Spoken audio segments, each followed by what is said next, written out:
slammed into the tank side as the vehicle tried to pivot for cover. More sparks jumped from the armor. Something inside the hull glowed faintly before dark smoke erupted from the engine vents. The tank shuddered, then its track stopped turning entirely. The machine became still, turned into a silent shape surrounded by dust and smoke. The valley was no longer quiet. The German vehicles behind the lead tank reacted in chaos. Their engines roared louder as they tried to reverse out of the wadi or shift into a firing position. But the narrow ground betrayed them. Some backed into the vehicles behind them, grinding against metal. Others tried to angle their hulls but found no space to turn. Their formation collapsed into disorder in seconds. The British crew worked quickly. The loader passed another shell into the breach as the gunner swung the barrel toward the second vehicle. The driver braced himself for the recoil, pressing his shoulder against the shield.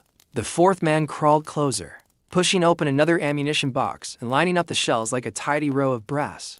The second shot at the next target hit a front plate at close range. It did not penetrate fully, but it stunned the tank, throwing it off balance. Dust flew up around it as it ground to a halt. The 2-pounder fired again, the third round hitting closer to the tank's vision ports. The hull jerked violently.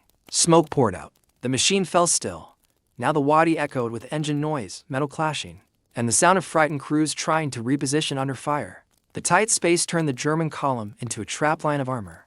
Unable to spread out or attack from the flanks, the 2-pounder gun, sitting quietly hidden between the rocks, had become a sudden threat none of them expected. The loader's arms ached from lifting the heavy shells, but he kept working. Each movement was sharp and exact. The gunner's eyes burned from strain, but he focused only on shapes and angles. The driver watched the front, counting the seconds between each shot, making sure nothing climbed the slope toward them. The fourth man